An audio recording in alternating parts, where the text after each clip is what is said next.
Hello, hello, hello. Welcome to Kernels of Truth, brought to you by Progress Kentucky. I hope everyone's having a fantastic week. We have a really exciting show for you this week, an important episode. We are going to do a couple of news stories. We've got Doug with us to do a deep dive on what's going on with the legislature right now, which is very exciting for our News of the Week segment. I've got a couple of DC centric stories that you might have heard, but I just really wanted to make sure we had a chance to talk about them. We might have Kimberly with news you need in under 5 minutes, but then we will have Jason Bailey with the Kentucky Center for Economic Policy. He's going to give us an update on some of their priority legislation and the impacts of some stuff that the Kentucky GOP supermajority is up to in Frankfurt. And of course, this is the second to last day of the session, so they're really important that folks do pay attention because this is when things get totally sideways. We're seeing a lot of activity as folks, the GOP supermajority overturns lots of the governor's vetoes, basically. So then we're really excited. We're going to bring on Angela Evans, who is a phenomenal individual running for Fayette County Attorney. I keep wanting to make up a title.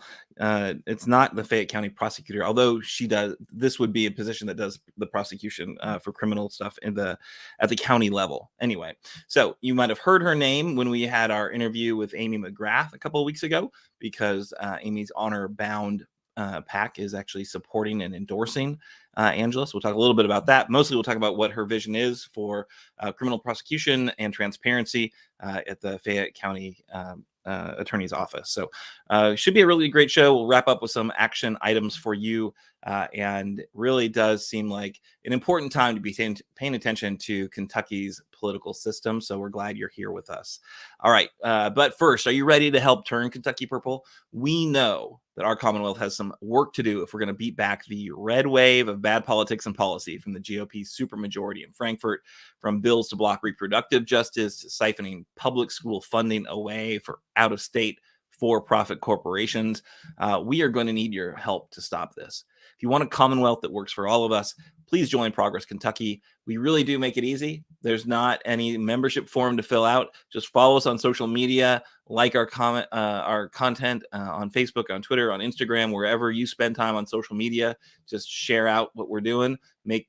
Comment on it. If you agree with us, great. If you disagree with us, let us know why. We want to hear your perspective. If you like what you're hearing on Kernels of Truth, this weekly podcast / live stream, go ahead and give us a thumbs up. And if you're watching right now, give us a thumbs up. Share out the show. Leave us a review if you do the podcast thing, because reviews really do help make sure that other people hear the show. So that is what we are doing here with Progress Kentucky, and we need your assistance. Let's check in with our co-host, maybe just co-host right now. We're going to let you know who we are, where we are.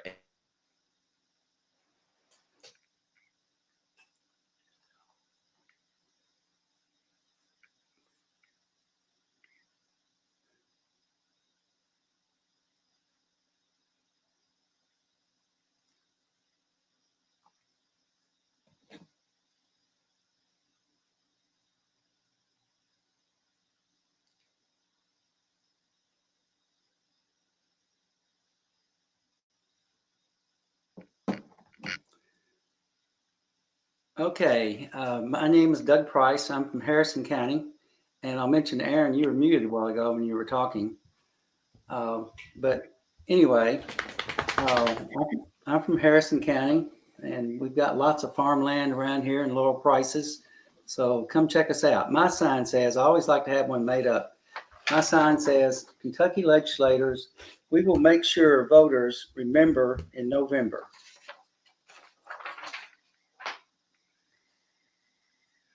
Back to you, Aaron.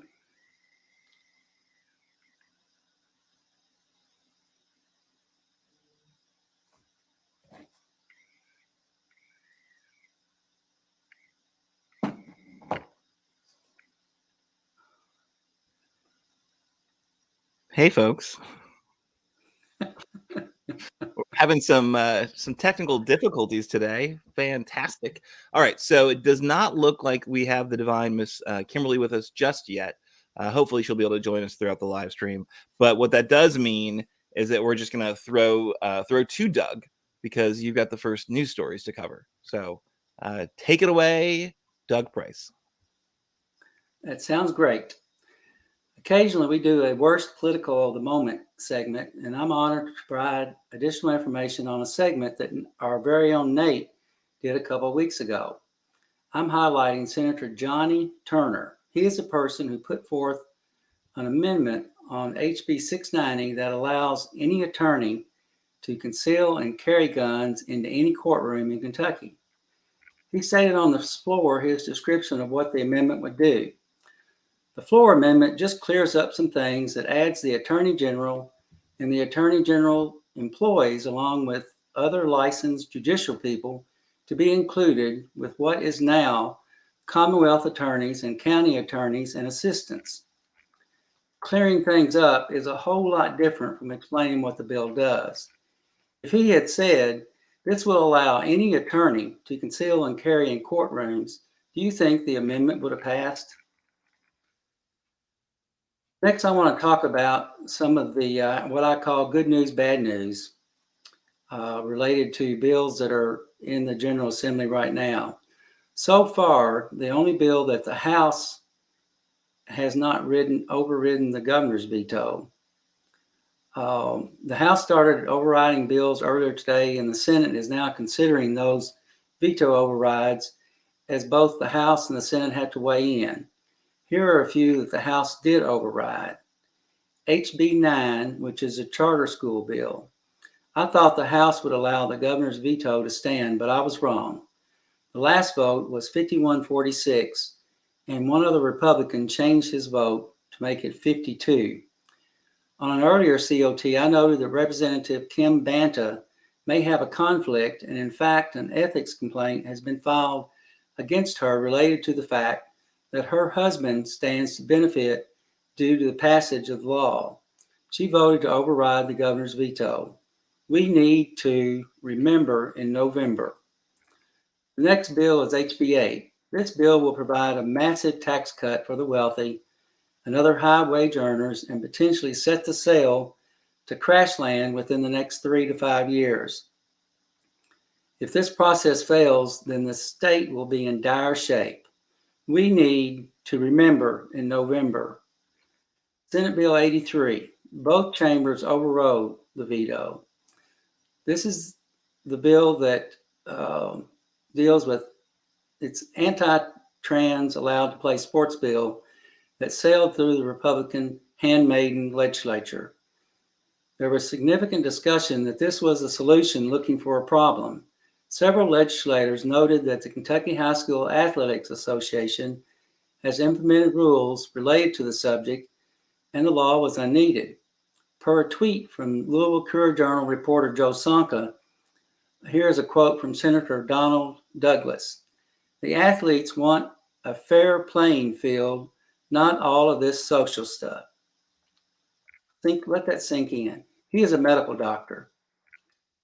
Lastly, I need to read a quote attributed to Senator Karen Berg by Olivia Croft, who is a Louisville Courier-Journal reporter.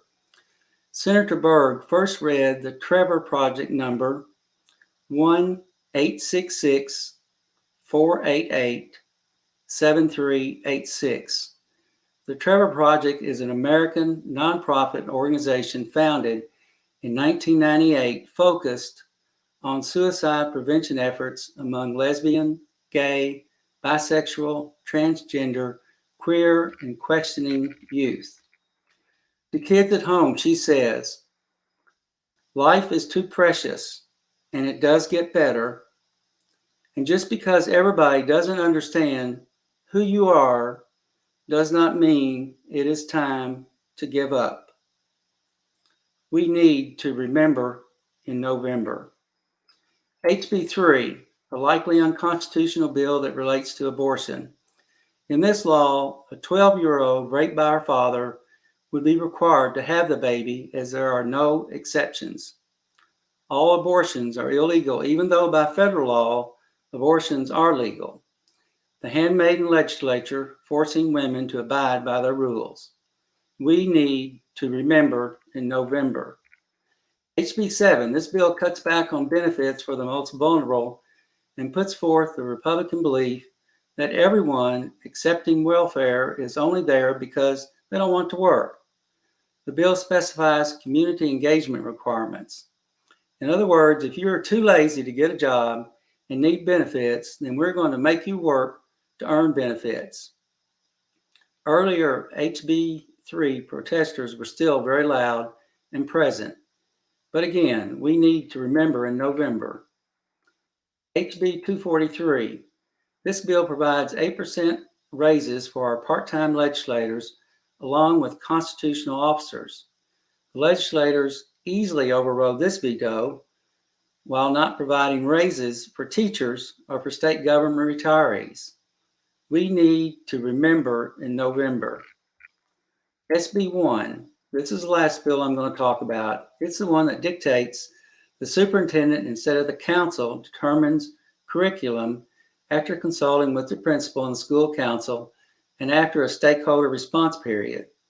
The contents of the so-called CRT bill was also wrote into this bill, so now the legislature has determined what can be taught in schools.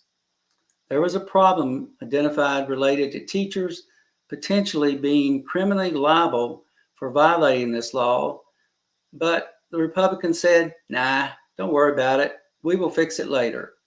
Again, we need to remember in November. Aaron? Thanks, Doug. So that's a pretty exhaustive list. They have basically went up to a lot of bad stuff. a lot of really bad bills have been passed, vetoed. Vetoes have been overridden. So right now it seems like there's still some. The Senate is basically now queuing up to overturn all the vetoes that the House already overturned, right? So we worked really hard on HB 9. We tried to get as many phone calls and emails in as possible, and people did respond. We appreciate everyone who made it, who sent an email, everyone who followed up with a phone call. That work matters, but the fix was in on that bill for sure. The charter school bill, the fact that somebody who's actually usually one of the more rational Republicans, was conflicted and didn't see fit to recuse herself, seems pretty telling that the pressure on this thing was pretty significant. And it's really disappointing to see that the GOP is so, immune to public support and outrage, that they just, they've got their agenda, they're going to do it, and they don't really care. But I wanted to thank all of the amazing teachers and student who was on our roundtable on Sunday when we did kind of an emergency education live stream about HB 9 and SB 1. We'll see kind of what comes out of SB 1, but it seems like pretty likely that is going to be the veto will be overridden in both chambers, and we will have that thing now kind of making teachers' lives harder, which of course is exactly what we need to be doing with teachers, right? Good God, they've been through enough. They don't need this, and especially when the legislature wouldn't even kind of ensure that they got pay raises, right? So, really disappointing. All right, so I'm going to touch on a couple of federal stories that I want to make sure that we talk about. You might have heard about them in other forums if you get your news in other sources rather than just kernels of truth. Probably wise. That's probably a smart move. But there was a very historic vote last week. Ketanji Brown Jackson is now the Supreme Court justice, which is phenomenal. President Biden, made a commitment on the campaign trail that he was going to appoint the first Black female Supreme Court justice. He did that. And it was a historic and bipartisan vote because there were 3 Republicans who crossed the aisle to vote with it. I think that's amazing to think how partisan the Supreme Court process has gotten. Even in the past decade or so, maybe it's more than a decade, I guess. Antonin Scalia, was nearly unanimous. Ruth Bader Ginsburg, nearly unanimous. Like, really amazing that these kind of, icons of their perspective, right? Everyone knew that, Ruth Bader Ginsburg was incredibly liberal. Everyone knew that. There was no debate about the perspective she would bring to the bench, after her history of who she fought for, fighting for women, civil rights, equal rights. Similarly, Antonin Scalia, everyone knew that he was very much a kind of a right-wing, perspective, kind of libertarian, I guess, federalist. But they both knew that these were people who the president, duly elected, what wanted there, and that the advise and consent, was not, to make a huge partisan fight about it. And now things have totally shifted. It got so bad that Rand Paul, our senator, our junior senator, he in fact, was taking it, so I don't know, just he's not engaged in the process. He was half an hour late to the vote. When he showed up, he was breaking the Senate's, the protocols. He was not wearing a suit and tie, so he couldn't even come onto the floor to vote. He had to just, give his thumbs down from the cloakroom. So, made all of his colleagues wait for him. This is, of course, not the first time that Rand Paul has shown his disregard for his colleagues. Of course, he, exposed a number of them in the Senate pool, I think, when he had COVID. Knew he should not be out in public with a bunch of 70-year-old frail individuals, but did it anyway. So, again, disrespect for the body, disrespect for his colleagues, and disrespect for this historic Supreme Court nomination that, despite his disrespect, absolutely, overwhelmed that. And she will be, I think, a wonderful Supreme Court justice and historic. And, as I think Cory Booker said, you're not going to steal our joy on this one. So that was, I think, really problematic behavior from Rand Paul. But add it to the list, right? Anyway, so I want to see if folks wanted to weigh in on Rand's behavior there. Anyone here? I believe we might have Kimberly on with us. So it seems like you might want to weigh in on that. I know that you really don't like Rand, and I can probably characterize what you're going to say about Rand, but I didn't want to give you a chance to say something about this, Kimberly. Well, that's you and Dougie Fresh's senator, because he sure in the hell is not mine. You can't blame. No, we don't own him. It's just an unfortunate reality of the state we live and the population and the voting population. Well, what are we going to do to get these type of asinine people out of office? It's an embarrassment to Kentuckians all across this state that go to work every day, that put food on the table, roofs over their heads, and take care of their children. How are we going to get these people out of office? Because Rand Paul just coming in, I'm going to say he's sashayed in. How about that? He sashayed in like, I'm the man. But when it comes time to be a man, he doesn't know how to do that. We need real men and women that are going to stand up for everyone in this state. And Rand Paul is certainly, hands down, I don't need to do a poll, that he is the worst of the worst. Bottom barrel pickings.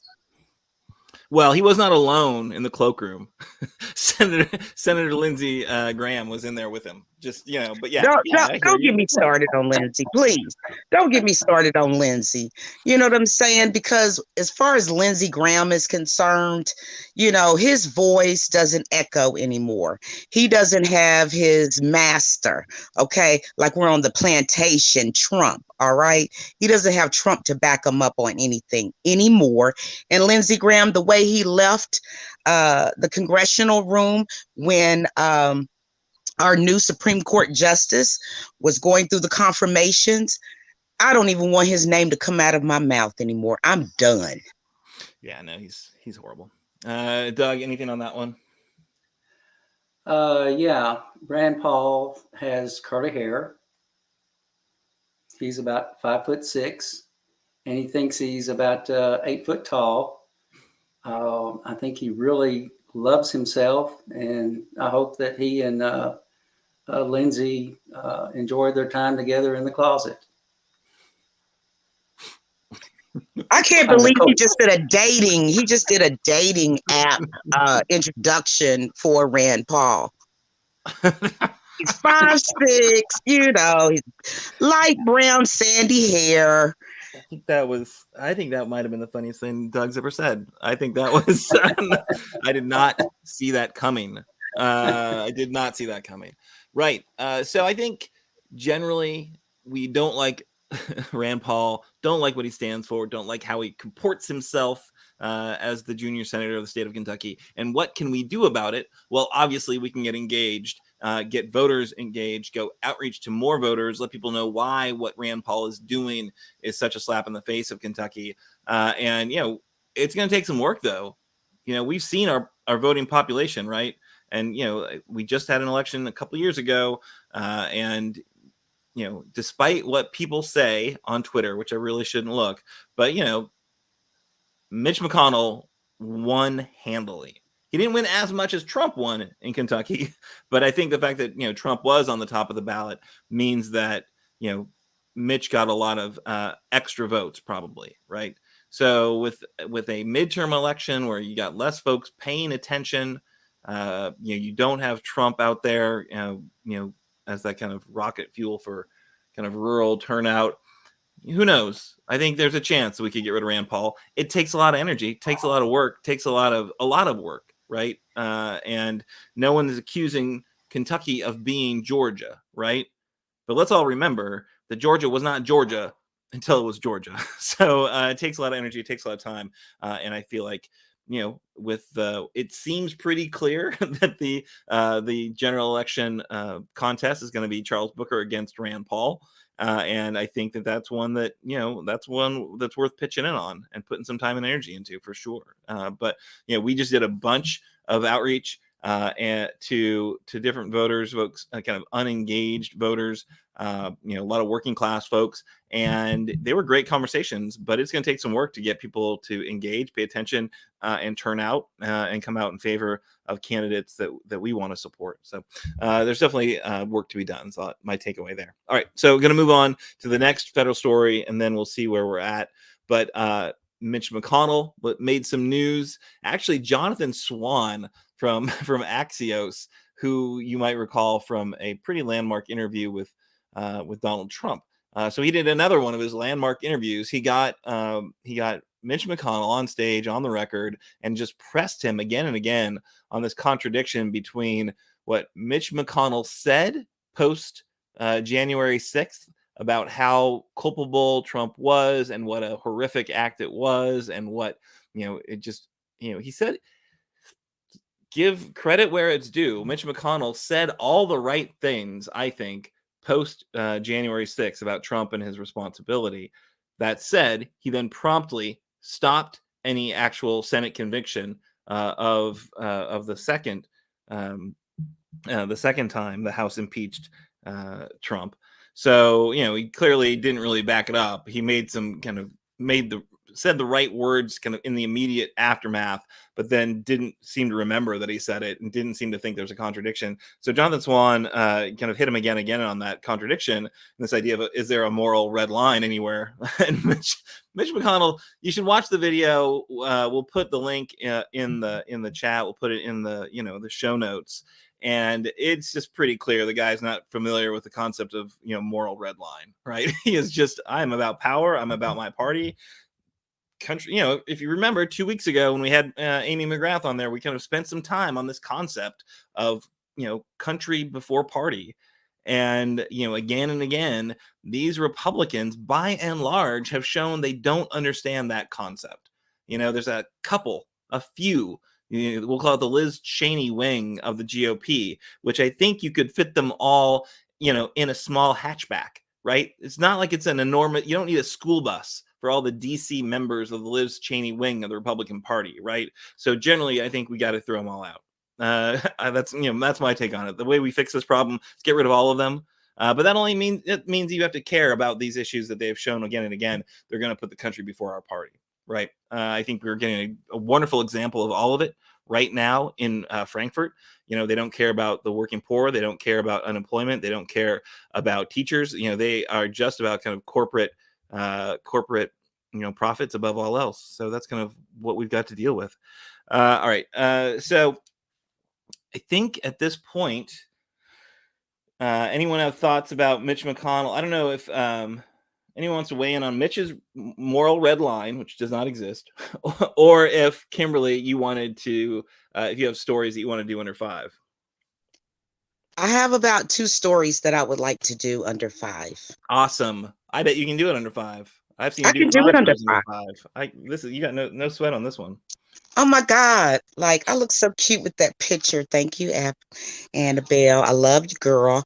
But I want to talk right now. This is breaking news from WHAS 11 news that Andy Beshear, our great governor, has gone on TV and specifically said that charter schools are unconstitutional. That's a lot coming from any governor. And this shows you the level of anger that he has, that they just went ahead and did what they wanted to do. So they're in session today and tomorrow, and then session will be over. I did have a conversation with Colonel Pam Stevenson. We are going to be having breakfast next week so that I can get even more inside information for you guys.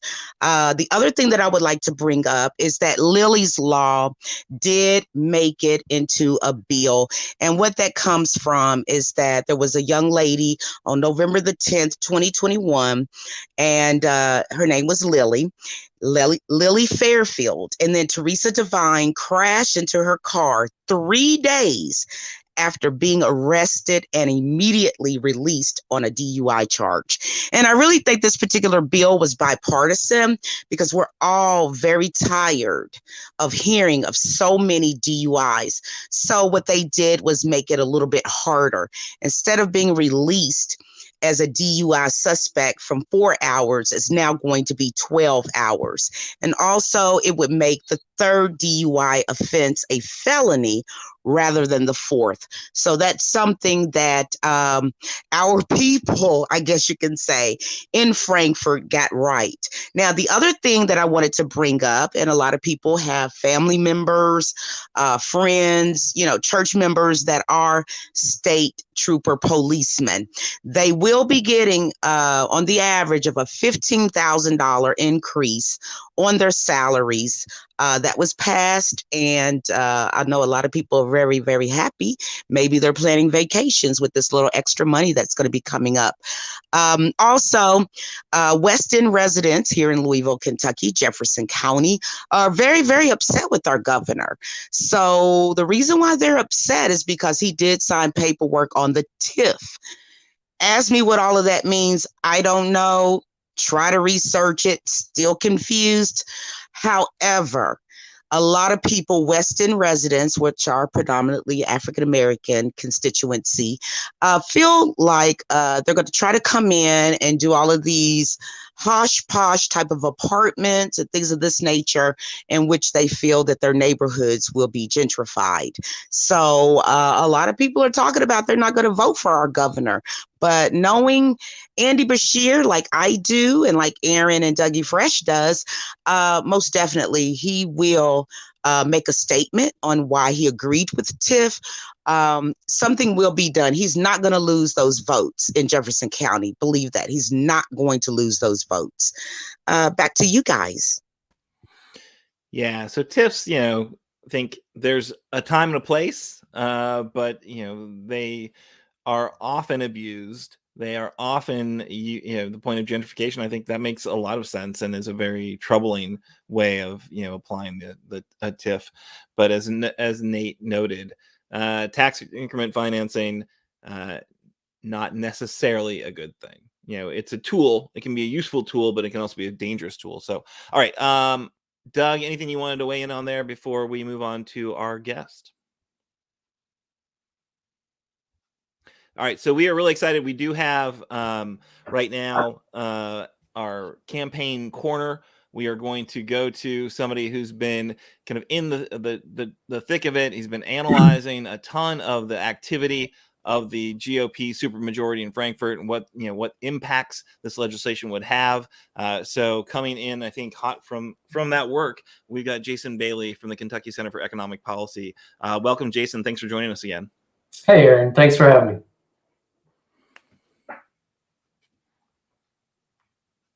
Can you hear me? Can we hear Jason, or is it just me? Can anyone hear Jason? Hello? I can hear him. I can hear him as well. Hi, Jason. Hello? Doug, you can hear Jason? Yes. All right, so I've got some issues. All right, so go ahead. You guys, sorry, I'll stop talking and take it away, Doug and Jason. Okay, Jason, we're glad to have you here tonight. Yeah. Jason, I go back I don't know, several years. I had the opportunity to introduce him at a Kentucky Public Retirees annual conference. And I suggested at the time, he should run for governor. I think he would make a great governor. And he's probably not going to announce he's going to run yet, but maybe he can talk to us a little bit about some of the House bills or some of the bills that are horrible. Yeah. You want me to jump right in? Sure. Yeah, there's a whole bunch of stuff being overridden tonight, even as we speak. I believe House Bill 7 is being overridden in the Senate right now. But, when it comes to the well-being of everyday Kentuckians, I think there were a number of bills that were very problematic in terms of this session. And I think, one of the ones that hasn't gotten quite as much attention but that we're very, very concerned about is House Bill 8. And that's a bill to begin to really reduce our income tax with the goal of eventually eliminating the income tax. And that will have less effect in the short term, but in the long term, may do more than any other bill that's being considered in Frankfurt right now to really reduce the well-being of everyday Kentuckians, because, the income tax is 40% of our revenue. And when you begin to reduce it, you reduce it by even a point. It's really the wealthy who are the winners there. They get about $11,000 tax cut annually from just a 1-point reduction, which is what House Bill 8 will begin to do. And, the rest of us lose because we depend on public education. We depend on, a healthcare infrastructure, hospitals, health departments, mental health facilities. We depend on, a public infrastructure, broadband, roads, water and sewer. We depend on higher education, colleges and universities, and try to make them, affordable. And you can go on and on. Those are the things that are funded with our budget and primarily with the income tax. But that bill begins to cuts it by about 20%, and creates mechanisms to continue to cut it in the future with essentially nothing to replace it. There are some sales taxes on a few services, but it doesn't really add up to much of anything.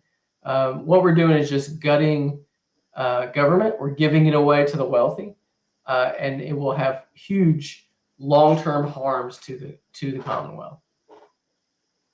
I think Kansas kind of tried that, and it went down the tube, didn't it?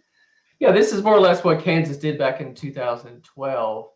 And, Governor Brownback at the time in Kansas said this would be a shot of adrenaline in the heart of the Kansas economy. We would attract people and businesses to the state. And even though our taxes are lower, we would actually have more revenue because of all the economic activity that would result. That didn't happen in any way in Kansas. What happened is that revenues went down. They had to slash the budget. The state Supreme Court in Kansas said that school funding was unconstitutional. And the Kansas legislature had to roll it all back 5 years later. And Governor Sam Brownback had to resign and take a job, but with an appointment from the Trump administration to the United Nations as a delegate for religious freedom. It was a debacle. And that's the biggest and clearest example, but it's not the only one. If you look at Ohio, if you look at Wisconsin, if you look at Maine, if you look at North Carolina, they also made income tax cuts like this about the same time. They all had reduced revenues as a result. This is not, income tax reductions do not attract businesses. They do not grow jobs. They take dollars out of communities and give them to the wealthiest among us, who then save them put them in a hedge fund, investment, squirrel them away, and don't reinvest in our community. So it's economic quackery. It doesn't work, and it's just gonna it's proven not to work, and it's gonna set our economy back. So I think that in terms of the long term, I think that's the bill that probably is going to do the most harm. And I guess I'm sorry that I had some audio issues, connectivity issues. But again, thanks for joining us. And, it seems like this is a really horrible idea, in a sea of horrible ideas that the Kentucky GOP supermajority is kind of forced through. And you say that, they're overselling the impacts and in fact are kind of, just downplaying the reality of what it's going to do to our ability to fund the things that we want to do. Maybe that's not, something they don't see coming. Maybe that's actually the goal, right? Maybe this is get that whole like let's go ahead and shrink government down to the size we can drown it in a bathtub, right? I think that's the general rule that a lot of these folks would like to see. What do you think we need to do to tell people about these these looming impacts, because they're not going to see them immediately. It's going to take a minute. And then, a lot of these politicians may have moved on to other things, right? So how do you hold them accountable for a thing that the public won't see for a little while? And then how do you, engage the public on this stuff without sounding like Cassandra, right, in terms of the impacts?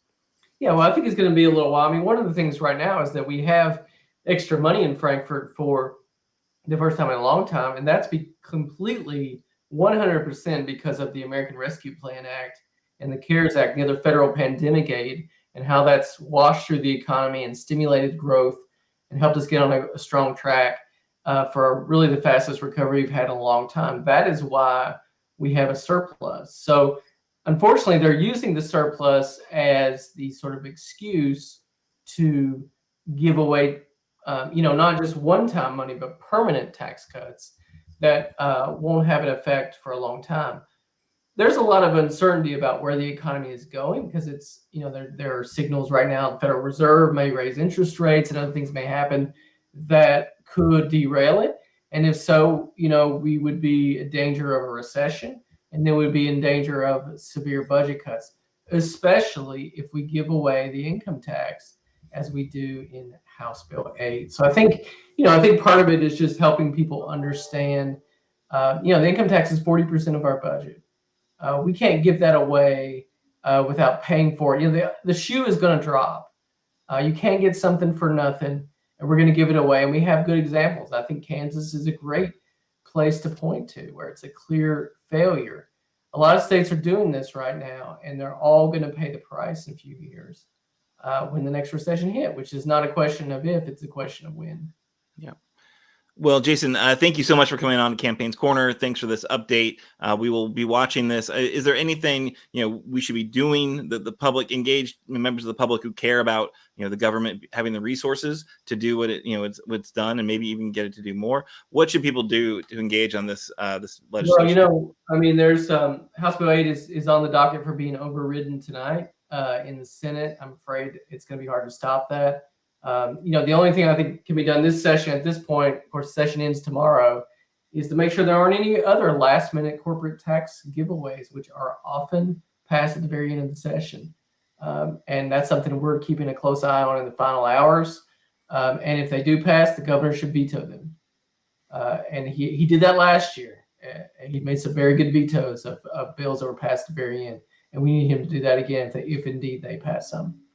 Well, if they do, we'll look to you to alert us to that fact, and we're more than happy to clamor for the governor to do that activity. So thanks again, Jason. We appreciate it very much. Yeah, absolutely. Good talking to you.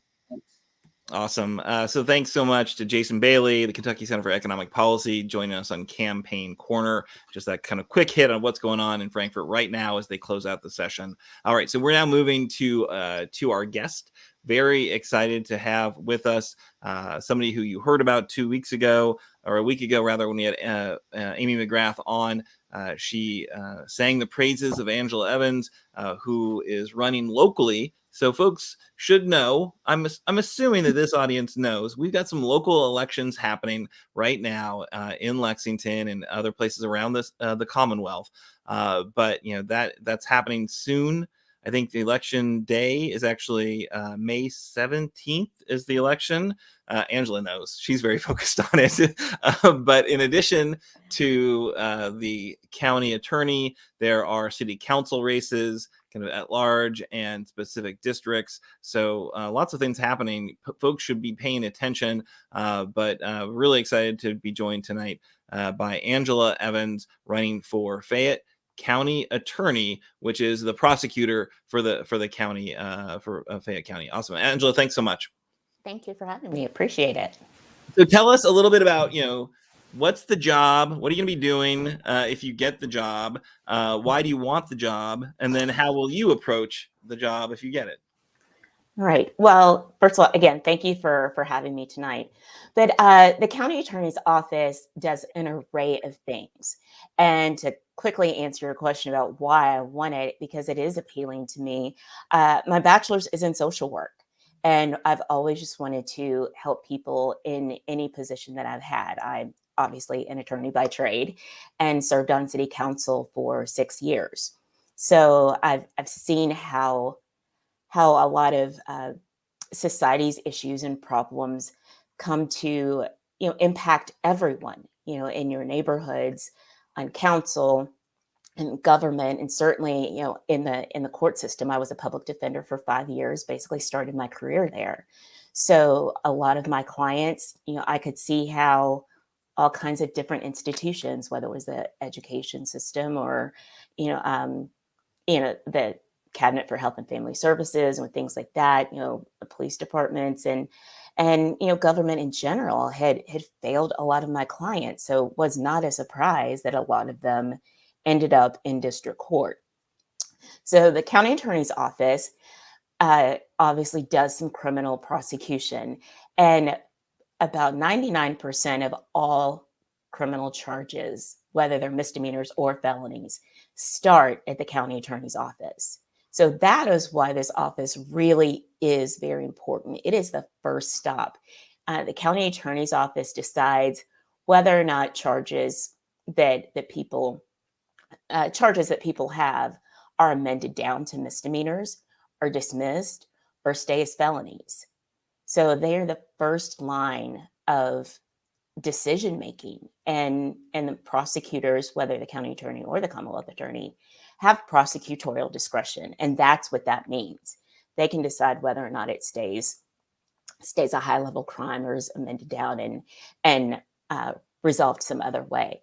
All right, so that sounds good. That's like you'll have a lot on your plate if you get the job. Mm-hmm. What would your approach to that be? So making those decisions, you would be the kind of the buck stops here individual in terms. Obviously, you'd have a fleet of attorneys who are working for you at your direction. But at the big cases, obviously, you're going to be making the decision and signing off on them. What would your approach be to that to those decisions? Yeah, well, and the county attorney's office does a lot more, but when we're speaking specifically about crime, my approach, I want to be smart on crime. So what that means to me is that we start keeping data. We start keeping data about who gets the diversion that is an option for a lot of people. What are the demographics? Are people returning once they get the grace of diversion? Are people returning even when they have enter a guilty plea or found guilty? What are the most common crimes? We don't know what they are. No one is keeping track of that.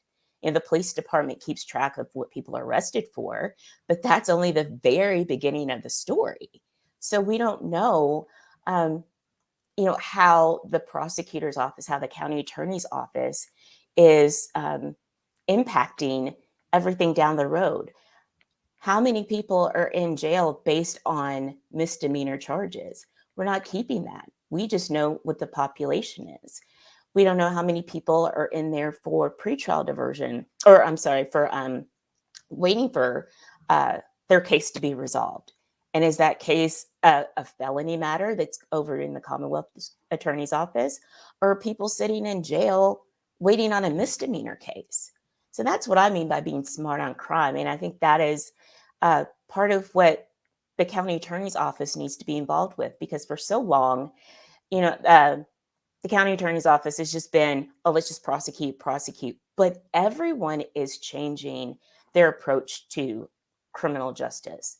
Police are changing. We have neighborhood resource officers who try and prevent things from escalating in neighborhoods, who try to create those relationships with kids and adults in neighborhoods that might have more issues about security.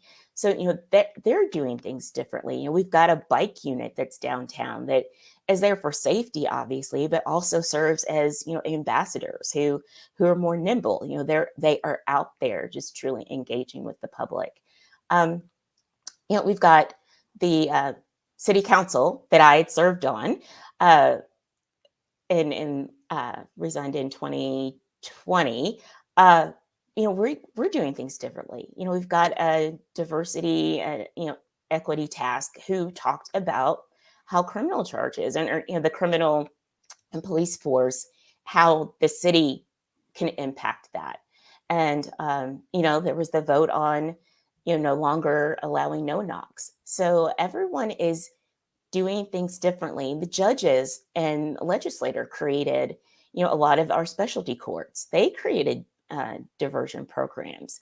So it's time that the prosecutor's office, the county attorney's office specifically, starts looking at how they can move forward and be part of the solution and not just say this is our job and we're just going to prosecute and not be a part of making Lexington better and safer for everyone, because that's what all of those changes that I've mentioned is the intent. So that's how I see, that's what I would bring to the table and how I would do things differently.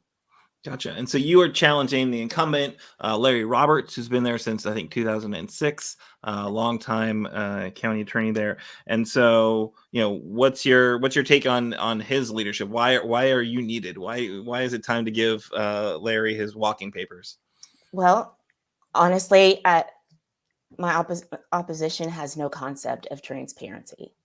And that is also another reason why I'm running, because we've gotten a lot more, the last 4 years, people got much more involved in their governments. And, COVID allowed us to see how much we've been missing out on and what we've been sleeping on. And that's a true part of the problem. So, I want to bring transparency to the office. That's something that I've been a state government, employee most of my career. And when people understand the process, when they understand where their tax dollars are going, people have a little more faith in government. And that's what we're lacking so much right now. That was a lot of the problem when we had discussions about Black Lives Matters and disciplinary process for police, because it is so closed and closed off. So we need to bring more transparency, and I want to bring that to the office.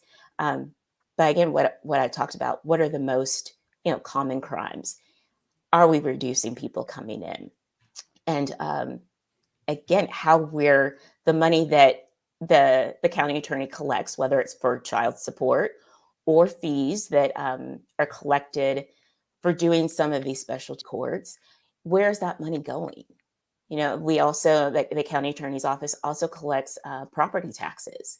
How much is that? Give more information and more detail to where it's digestible to constituents, to individuals. It's fine to say, oh, you can come and do an open records request, but I've been in charge of doing open records requests for state agencies, and when people don't know what to ask, it's not helpful. So that's what I want to bring, and what I find is just really needed in that office. And quite frankly, the current county attorney just has no concept of that. Okay, that's good to know, and I think that's super useful information. One question that's been getting a lot of attention in Louisville, more so than in Lexington. What is the system for cash bail right now in Fayette County? Is obviously there's been some legislation brought up in Frankfort, and I know that some of our progressive groups that we've worked with across the state think it's a really important issue. What is the situation currently in Fayette County, and then what's your take on it? Yeah, well, Fayette County has some of, I think it was about maybe 3 years ago, the Herald Leader did a news article or an article about how Fayette County had one of the highest populations of people in custody because they can't pay their bond. And so the way the system works now, and Kentucky was actually a leader in bail reform. It's been about 46, 47 years when the whole court system was revised. And we had been a leader for the last 20 years or so. So, we created a system that currently people get a score. And based on your score, it determines whether or not you might have a tendency to not return for your court date, which is essentially the purpose of having of setting a bond. So, but the problem now that we have is that someone can have a decent score, but a bond is being set, but the bond still isn't affordable for that person. So we still have people sitting in jail just because they can't pay. But you can have someone else who can pay, who's charged with the exact same crime, but just because they've got some financial support, they get out. So that's where the unfairness lies. I think going back to what I would do differently, I would tell judges it would be a flat line, policy in my office that not only is there no position on bond, there is a position, and that bond should be affordable if the judge decides to set a bond. Because that's a big difference. It's not just saying, oh, we don't take a position. I'm declaring that if a judge sees fit, because it is ultimately up to a judge to set whatever that number is, which is why, talking about other local offices, that's why your judicial races are so important, because that's a decision that they make. So it is ultimately up to a judge to decide what that number is going to be. But my office will say, whatever that judge sets that number, it should be affordable to that person, because it's just completely unfair to have someone sitting in jail when someone else charged with the same crime is just walking around simply because they can afford it. That makes sense. Great. Well, thank you, Angela. I know that Doug's got a question for you as well. Sure. I would think, as I understand, you have been a public defender. Is that correct? Yes, I was. Two-part question, I guess. I can imagine that being a public defender is really going to help you when you assume the job of the county attorney. And also, I can imagine that as a public defender, you've had situations where it was you really had a positive outcome that was amazing, and maybe some other times where it wasn't so much. So just fill in some blanks there. Okay. Yeah. Yeah. I've had a lot of different. In every attorney that practices, criminal defense, or whether they're the prosecutor or even prosecutors, are like, we should all just write a book, because we all have those kinds of stories that are like, really, this happened. You couldn't write this any crazier. But I turn it off the cuff. Yeah, I've had some really grateful clients, and not grateful because I got them off or they were found not guilty, because I think any criminal defense attorney will tell you that a lot of their clients will admit guilt. It's just, what's the offer going to be? But and it's the penalty. But I actually very recently had a woman. I was hosting just kind of a meet and greet at a local donut shop, and a lady kind of came to me and said, I remember you, and you were my attorney, and I just really appreciate how I was with her. And, I've always tried to remember that regardless of, what my clients were accused of, they are still people, and that's the side that people forget, that everyone who comes through is there, they're still people, and we still need to treat them as such. And a lot of people have their own trauma that leads them to a life of criminal behavior or just a moment in time of making bad choices, which is why I want to, really be an advocate and support, evidence-based programming, which would be more drug courts and more mental health courts, and work with social service agencies to advocate with them, because people can sometimes just make bad decisions, or people have a lifetime of trauma that leads up to them being in the court system. But that was a really recent moment that it was just very unexpected. That, it's always nice when you have a client or even someone who just remembers you from being in court, that, I remember you, I respected you, or yeah, you were helpful. Yeah, there were some bad ones too. There were a lot of bad ones. We don't need to go there. That's fine. Yeah. All right. So I know that Kimberly has got a statement, maybe a question, but I would like to address you. First of all, I just like to say congratulations to you.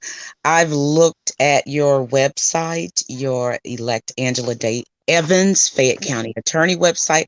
I love it, love it, love it. I feel like I know you personally. Now I have the opportunity to speak with you.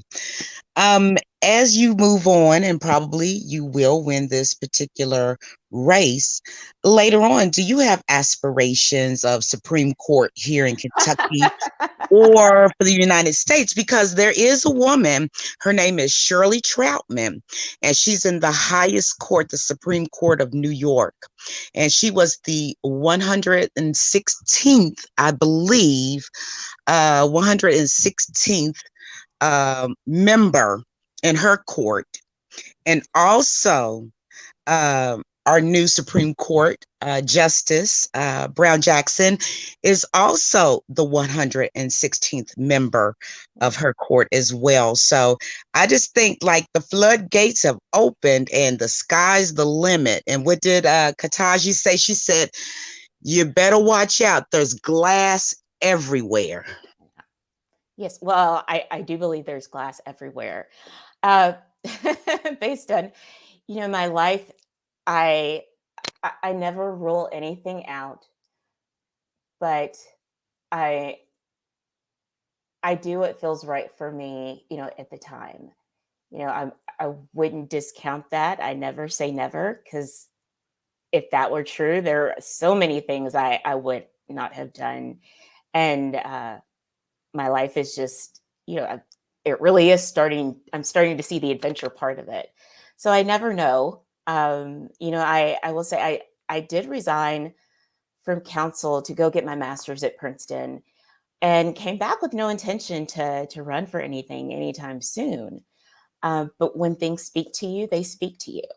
And that's always how I've led my life.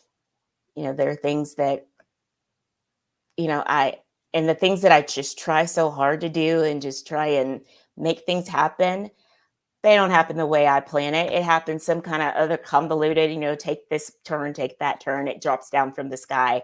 But, nothing is out of the realm of possibility. And I'm truly starting to believe in my personal life and personal growth that anything is possible. And I simply just need to be prepared to say yes when it feels right for me. That's wonderful. Well, thank you so much for taking some time to join us. Any final thoughts about how, people could, if they want to help your campaign? We've shared your website. It's in the comments. Nate, of course, is doing his due diligence in the comments, making sure everyone knows where to click to get some of the sources for the information that we're sharing. But yeah, what should people do if they want to help you out? Yes, I have a website, electangelaevans.com. You can obviously, donate. That is still happening. We still have a campaign. The primary date is May 17th. And I do want to reiterate, that is the only time people will have to vote for this office. There are only 2 candidates that filed, period. So there's no Republican, there's no independent. There might be a write-in, but whatever. But so Democrats will decide this race May 17th. So I need people to make a plan to vote in the primary. And obviously choose me. We do have a need for volunteers. We have yard signs, and we've got a whole lot of doors to still knock on. So that is certainly my ask that, and if you can't do all that, any amount of money is always appreciated. But there was one little thing to kind of reiterate a little bit about the difference between me and my opponent. Because right now, because some of the bills you all mentioned earlier in your program, and I'll point out House Bill 3 specifically, which is the abortion bill. That bill will be a crime. And right now we have a county attorney who has already said he's going to prosecute anything that comes across his desk.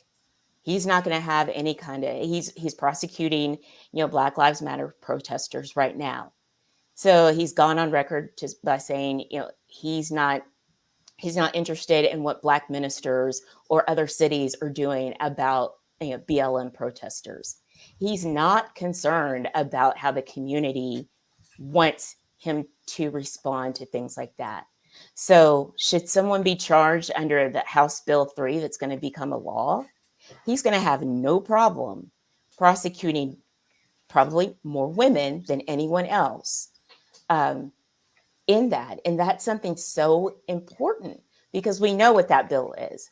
But when we talk about abortion rights and women's health, that is a clear difference right now. He is going to just prosecute and will have no qualms and not care about what the community is saying, what Lexington community is saying. So that I want people to understand that's why it's so important, because criminal charges, 99.9% of them start at the county attorney's office. And he's already proven that he doesn't care about what a community says about how the court system treats people in situations. So I wanted to reiterate that, but yes, everyone can find more about me. I appreciate, again, the opportunity to come and talk more about what I'm about, what my campaign is about, and what I see for the future for this office, because it is time for a new era. That's awesome. That's great. And I'm so glad you did take some time to campaign with us here and share a little bit about your perspective. And, from Kimberly's lips to the county clerk's ears, she seemed pretty confident you're going to win. I good luck in the campaign. I think it's always tough to knock off a longtime incumbent. Yes. But, I'll be honest, I didn't know the guy's name. Like, I've lived here for a while. And it's good to know. That's a problem. You will know I am the county attorney if I'm elected. That is a true problem. I knew Ray Larson's name. I didn't know. I guess he'd been retired for a while. But yeah. All right. Well, good luck in the campaign. But I wanted to ask. I just need to say one thing. I know we're running a little bit long. I understand. But I'm just saying. I want to ask the attorney. The county attorney, Evans here. Is it legal for me to bet these guys that you're going to? I'm going to take their money. I'm going to take their money. Well, I didn't say I would bet against her. Like, wait a minute. I think I'm not betting against her either. That's what I wanted. That's why I did it. Okay. See, my mom now paid all that money at U of L for psychology. It really works. Thank you. All right. Well, we do have to get to the close of the show. Angela, once again, thanks for joining us. Thank you so much for, putting yourself out there and, having a positive vision of how this office can be engaging in the community, can be transparent in the community, can accumulate data about what's happening in our community, which that just seems outrageous to me that they haven't been doing it. And you've made your case, I think, very well for time for a change, for sure. So thanks again. Thank you.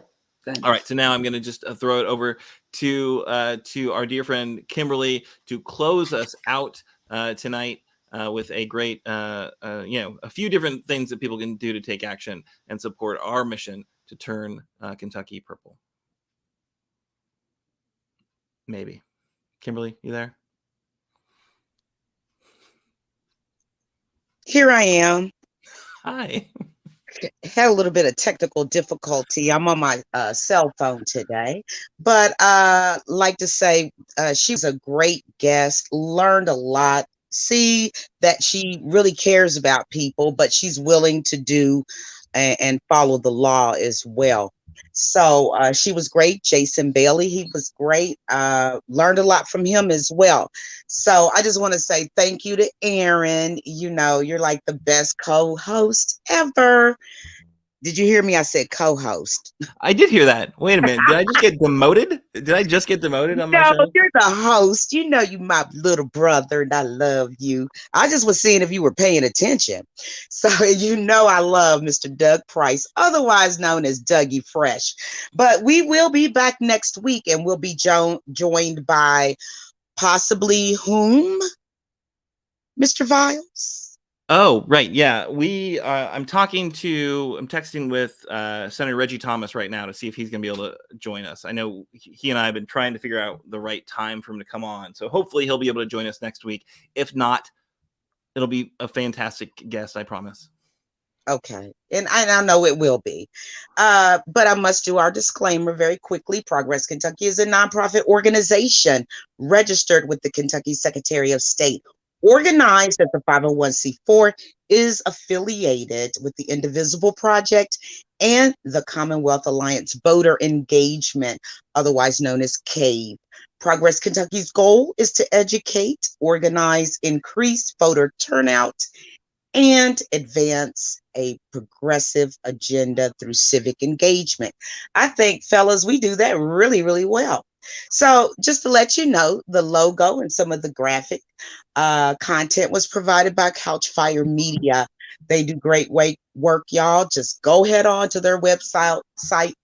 Why can't I get my words right tonight? And I haven't even had anything to drink, and I haven't had any Delta 8 or anything. But anyway, you can find out more information about them at couchfiremedia.com. Production this evening was by our very own social media chair, that is Miss Annabelle Nagel. And thank you so much for your help, Annabelle, for always getting kernels of truth out to the people.